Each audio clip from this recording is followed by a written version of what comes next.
Hello. Today is a really nice day out. Very windy, very mild. You can start to feel the very early signs of a transition into fall, and I love it so much. What I was wanting to talk about today is something that has really helped me um, as a recovered person, as I am growing more skills of resilience to prevent me from experiencing um, the kind of being lost that I have in the past, that sense of disconnection from myself, from my values, from my identity, from being able to experience things through my own perspective. Um, what it really has been is this change of affirming whatever happens. And it's really helpful if,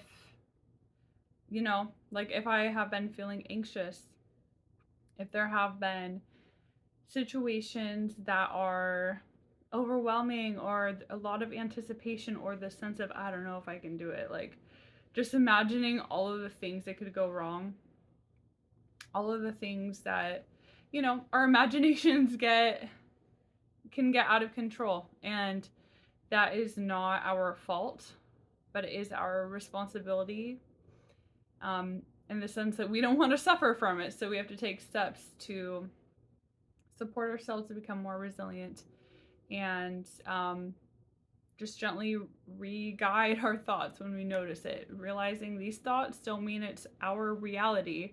These thoughts just mean it is an option of how to interpret and perceive things that we learned to do when we were younger, in whatever circumstances it was, and that have just not, we haven't had the right resources and support in our life yet to get it out of our life.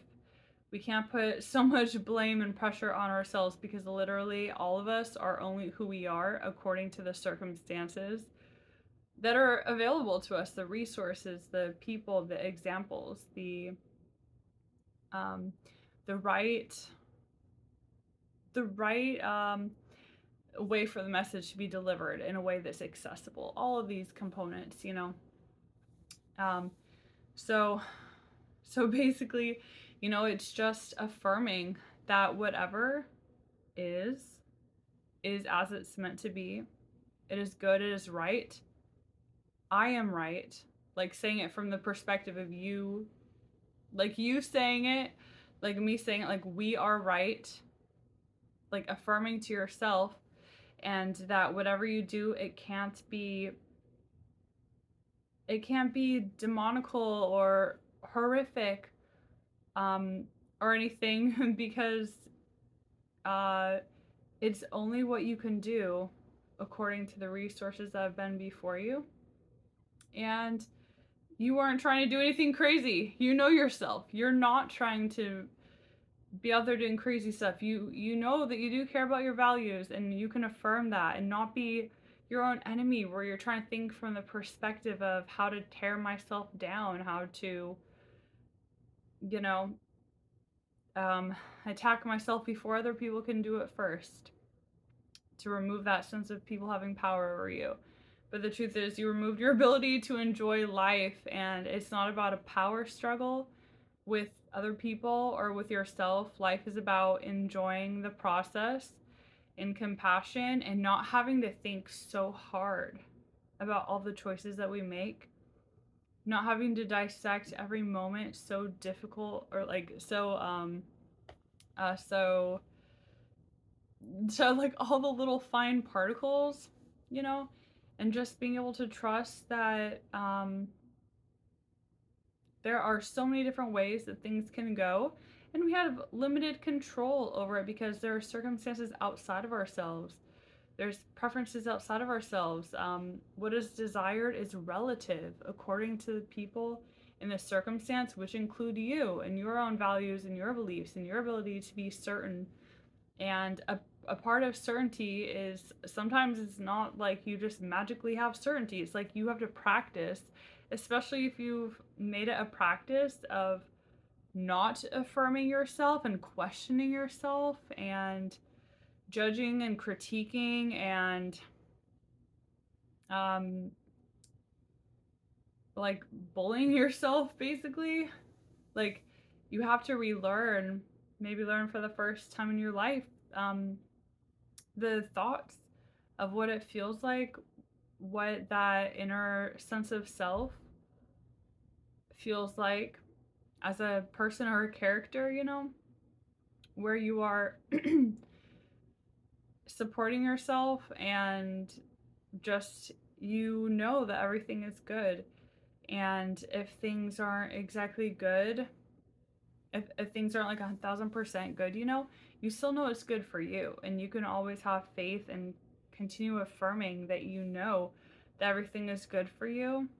And that even if you don't have all the information, all the details right now, it doesn't mean that your worst nightmares are true, because you get to choose your reality and what you affirm is right for you and meaningful for you and relevant to you.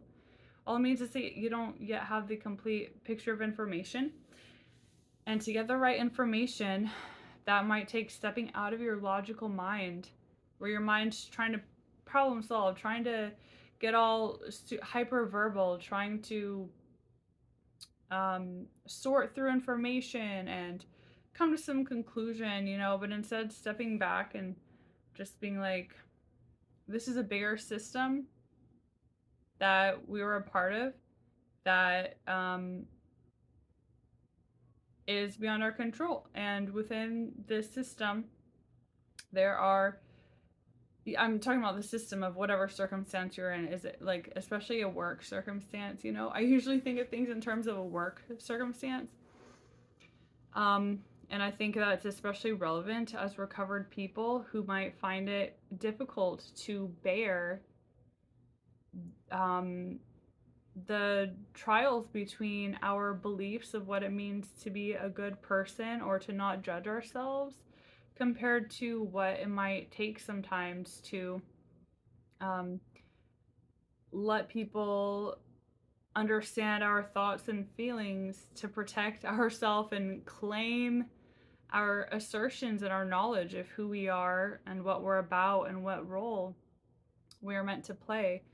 So there can be a lot of tugging, especially when you have this like good, kind desire to be kind of the peacekeeper, And I think that's really common to a lot of people who have these kind of addictions, who are recovered, or any whatever form the addiction takes. It's like that is the focus, to distract from this anxiety and pain of how do you keep things good between you and other people. And I think that the only way to get through these learning stages where we're figuring out the pieces of information that haven't quite come in yet, the only way to get through with a sense of trust in the process and to be able to have the courage to stick around during the process, it really is, we have to just be able to affirm that everything is happening as it's meant to, and that we have put pressures upon ourselves in the past to try to play roles that, play certain roles, or,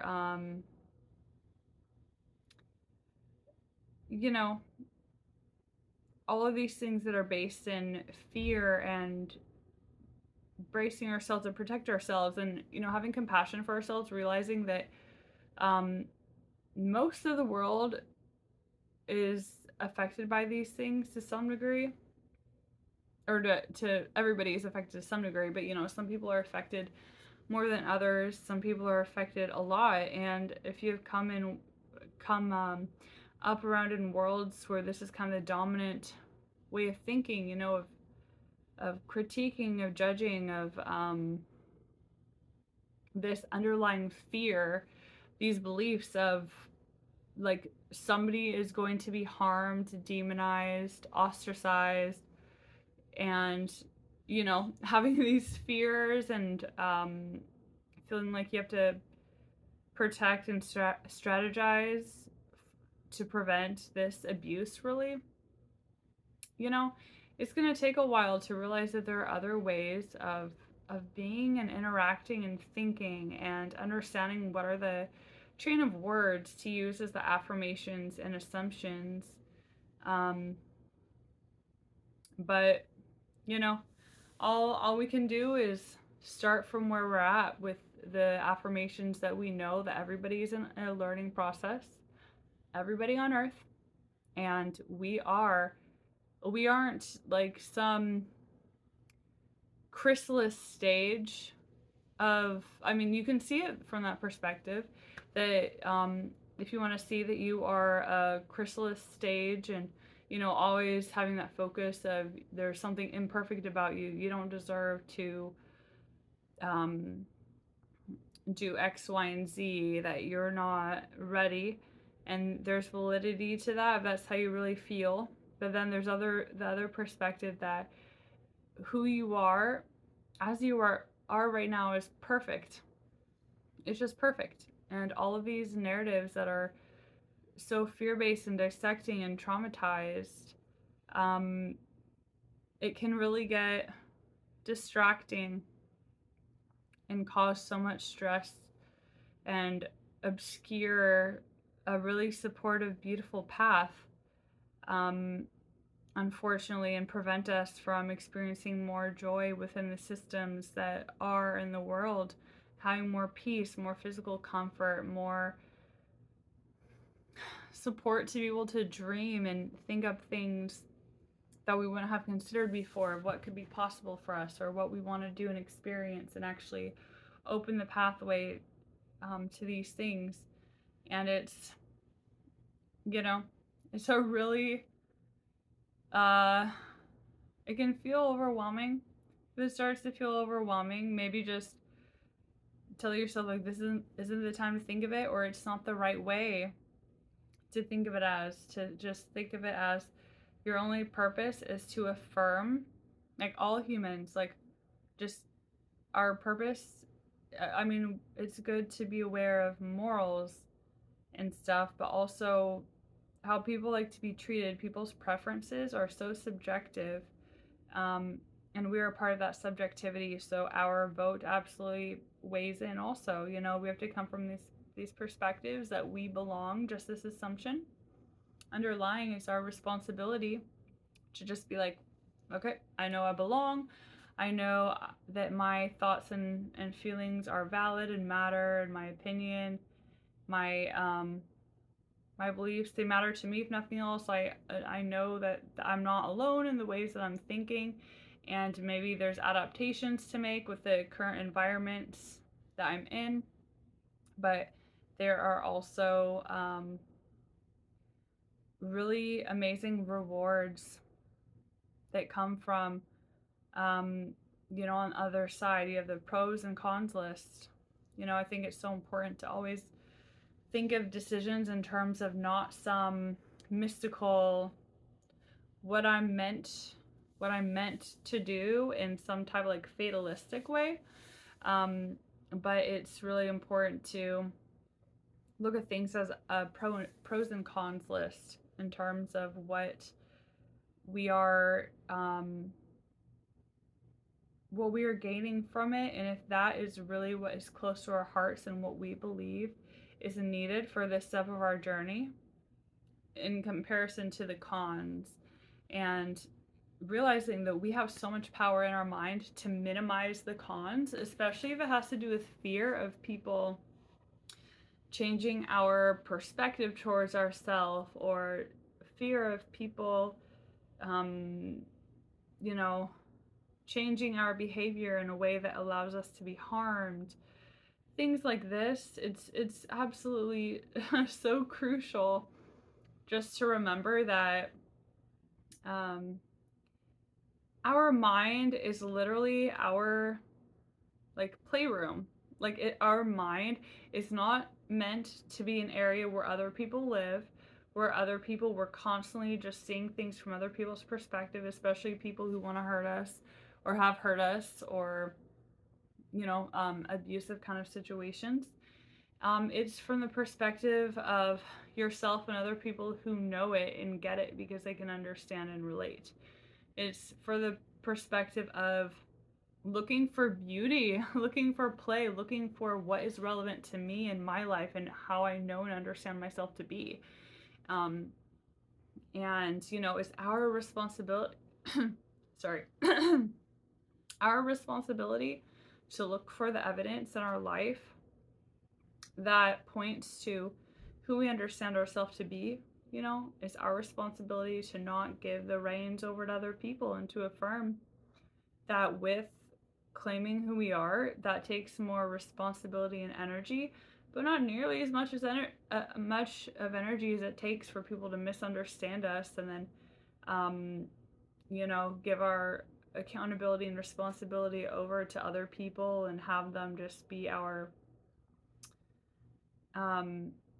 the people who get to set all the standards for us and dole out punishments or rewards or whatever on their terms. And that's really good if you like to be in that system, but that isn't personally what I find supportive or interesting or enjoyable on planet Earth. So yeah, I guess overall, just the purpose of life is to enjoy beauty and to focus on your own perspective and know who you are, know your perspective, to practice affirming certainty just through saying words, even if it takes a while for it to break through in your mind. Just keep on affirming, like I am safe in the world, I belong, I am, like, my voice isn't needed, I am beautiful, I am strong, I am healthy, I am all the things that you want to be, that you value. So all we have responsibility for is to dream, cut ourselves slack, not pressure ourselves to try to play roles to other people unless we actually feel like we belong, and learning to trust our intuition and our sense of judgment again with certainty for what we really want.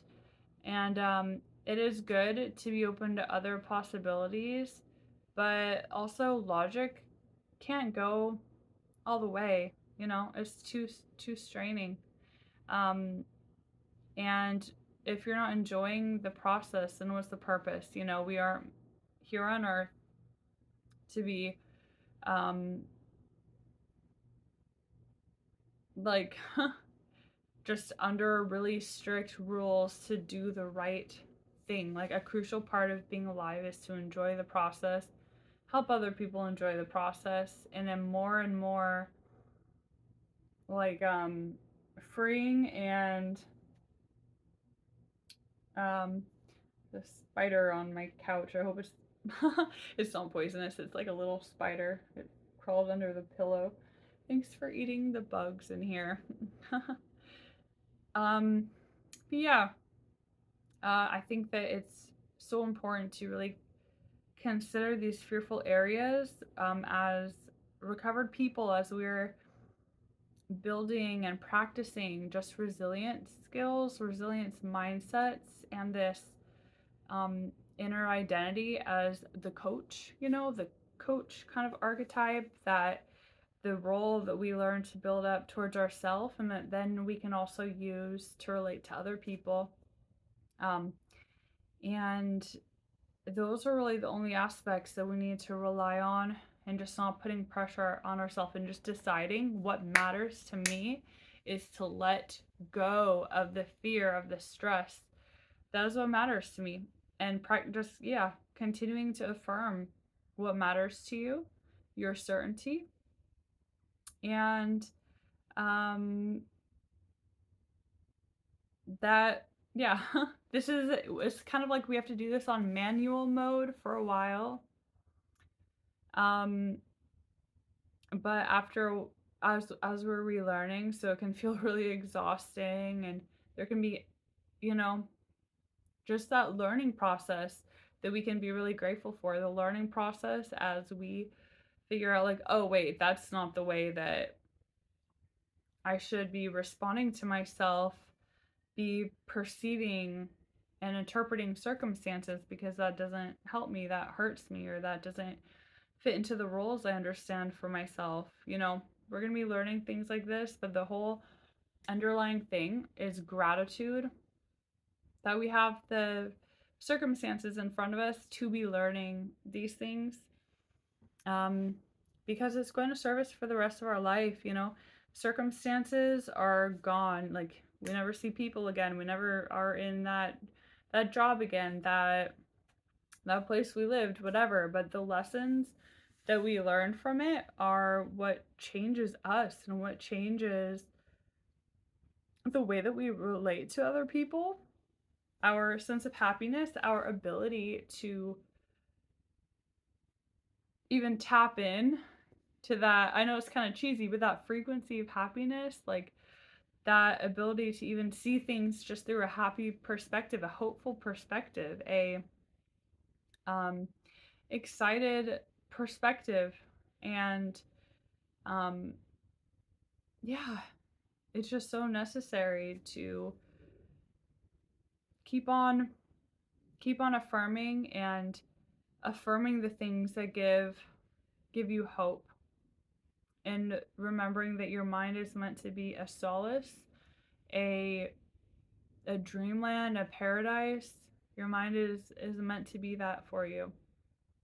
And that is, all these efforts are absolutely going to pay off. It's just like with working out, or, getting a degree, or anything that is,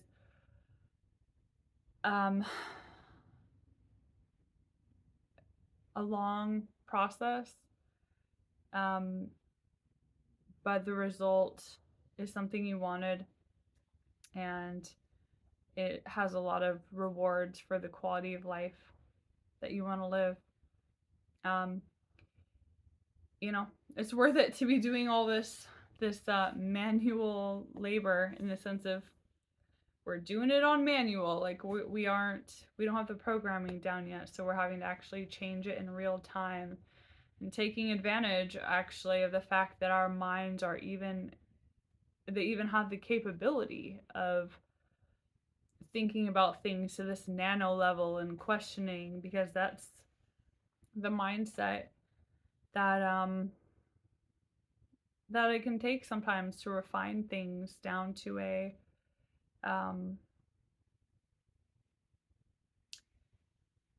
way that is really suited for us. So, and then just remember that all words are just narratives that we spin based on metaphors and things we see in the world, and we can spin the narrative however we want, in a way that, or the interpretation of circumstances, rather.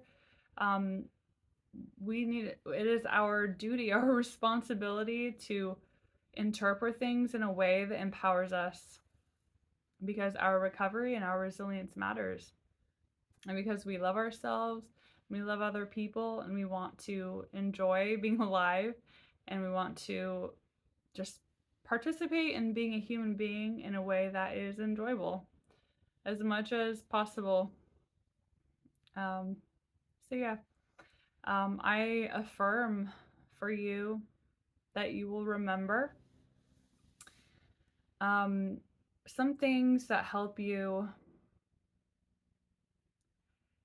connect to that coach aspect of yourself, and some things that help you to, like words, mantras, affirmations, that really help you access that feeling of, yes, we can absolutely do it.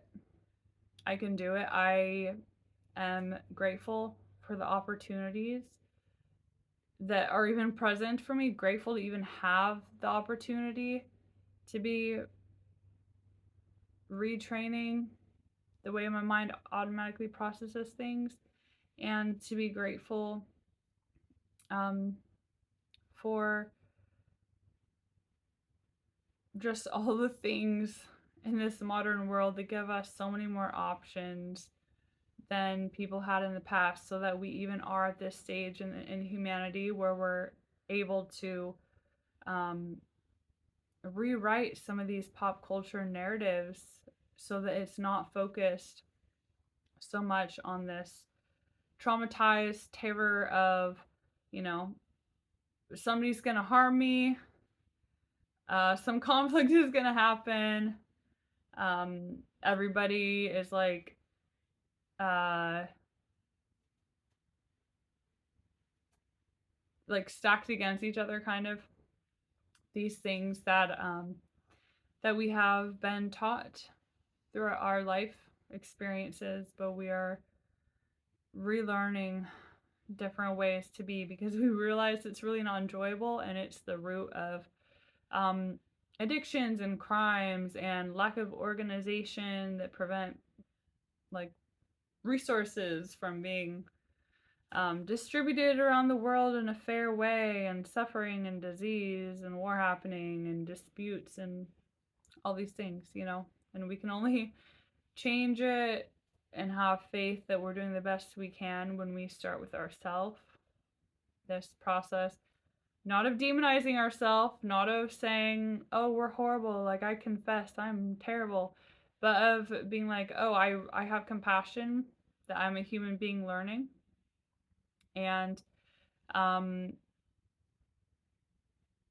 and what is appropriate in different situations is subjective, and just learning how, no matter what comes up, to always be affirming to ourselves that we have control the situation, and just using our thoughts to empower us rather than to feel trapped or afraid or angry or scared. We have that responsibility to ourselves to always be thinking how to interpret things in an empowering way. um so yeah, thank you so much for listening, and I will be back again and talk soon. Bye.